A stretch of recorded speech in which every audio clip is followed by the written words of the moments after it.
What's cracking, guys? It's JamieEHILLS, and I got another Medal of Honor gameplay for you guys. It's on the map Kandahar Marketplace. I'm using the sniper rifle class with the M21, red dot sight, and open tip ammunition. So it's some pretty exciting gameplay. Final score is 27 kills and 2 deaths, and defensive score chains for the win. Pretty much all game I'll be using them, and giving you guys a little insight if you haven't got to the higher defensive score chain rewards yet. Just a look at what they do and what they involve.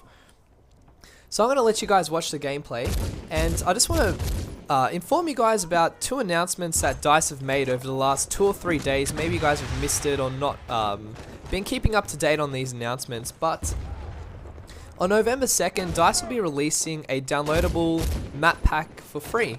And if you bought this game brand new, you would have entered in this special code that will allow you to download this for free. But if you purchase the game secondhand, you're going to have to pay $10 or 800 Microsoft points to get this special code. And it's a kind of a VIP code that works in the same way that it does in Battlefield Bad Company 2.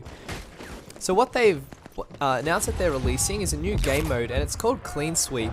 It's an elimination type of game mode. It goes 3 rounds of 4 minutes, and there's no respawn, so think of it as kind of like a team assault, but when you die, that's it. You kind of have a perspective type of view of your teammates. It reminds me a bit of Search and Destroy, like Search and Destroy from Call of Duty, except no bombs to plant. So you just go on a rampage, be careful, take out the enemy players, and the best out of 3 rounds wins.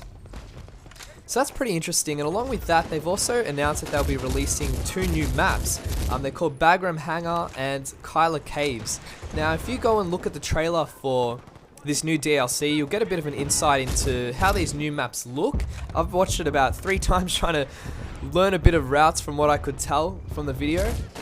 But they've also announced that they'll be redesigning Daiwagal Camp, and hopefully they'll make it a bit less camp friendly and bit less gunfighting from one side of the map to the other, more encouraging of people to run around, but we can only hope. And they've also redesigned Kabul City Ruins, which in my opinion is fine the way it is, but you know, I guess any improvements they made, they've been listening to the community, and hopefully it'll be for the best. So this online pass that I was talking about, of course, if it's secondhand, you're going to have to pay for it. I mentioned that before, but they've also announced a patch that's coming out for PC. Now, they haven't put an exact date on this, and it's only exclusive to PC for the moment, but I can only hope that it will be coming to the console, and I guarantee it will be not long after PC.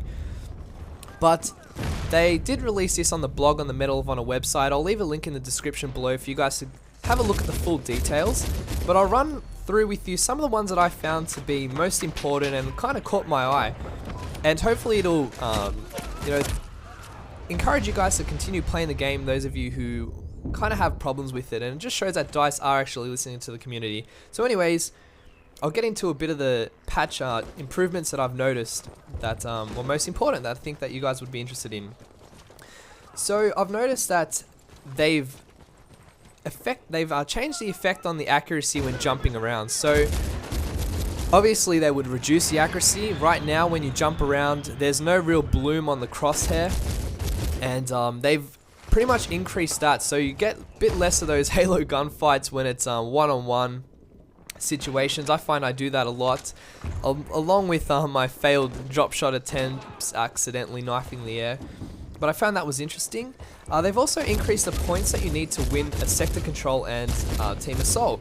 So as you know, if you've played this game, to win a team assault you need 120 points. Now that's not 1,200 points. That's not necessarily 120 kills. Other factors such as headshots, which add on another 5 points, or a melee kill that'll add on another 5 points, they all add up to the final score for your team. So they've increased that to 1,400 points. So that'll just make the games go a little bit longer, which, you know, I don't mind, and I hope that you guys don't mind that either. That means longer gameplay videos for you guys to watch. And they've also done the same thing for sector control. So they've increased the points to win to 2,600 from 1,800. So that's a pretty big jump, and I think that that'll extend the game for about 2 minutes or so. At the moment the average game goes for about 6 minutes, so we're looking at about 8 to 10 minutes with this change. They've also decreased the accuracy when shooting from the hip. So I did notice that, especially with the pistol, you can pretty much hip fire and always get the kills. So maybe that's adding a bit more spread and decreased accuracy. You might have to practice a bit more and you're zooming in. They've also cut the points from the score chain rewards in half. Now, I'm not entirely sure in interpreting this, but I guess we'll have to see what comes from it. I hope that they don't mean like instead of using a UAV you get 15 points rather than 30 or something like that. I really hope that that's not the case. But, you know, we'll have to see. Another big one that you guys will be happy with, and I know my friend D-Crew Colin will be happy, but they have actually nerfed the snipers, or they will be with this patch for PC. And it's actually a two-shot kill to the body now when shooting from a long distance. I was laughing at when Colin was mentioning that he actually did shoot someone with a sniper rifle in the ankle and it killed them, which, yeah, that's pretty funny. So now that's no longer possible. Well, not now, when they do release a patch, you know what I mean. And it is a one-shot kill to the body at closer range. And I think it was, I read 12 meters or 8 meters or something, which I think is fair enough. So they've also increased the recoil on the semi-automatic rifles in the sniper class. So that's, you know, the G3, the SVD, and M21, increased recoil. You'll see here I'm tearing it up with the M21. And a couple more I've noticed is on all the weapons they've increased the recoil and deviation of the spread. Another massive factor is they've increased the immortal life from when you spawn from 1.6 to 1.9 seconds. Now that might not sound a lot, but it actually is. So that'll kind of help with the whole spawn killing thing. It'll give you a chance a bit longer to run out of your spawn if you spawn out in an open area. So overall, I think that DICE is listening to the community, making some active changes, and it does have a promising future for the games. Like I said, there's no exact release date yet for console, but when it does, I'm sure I'll be happy, and I hope that a lot of you will be putting the disc back in your PS3 or Xbox 360. So until my next video, I'll talk to you in the comments.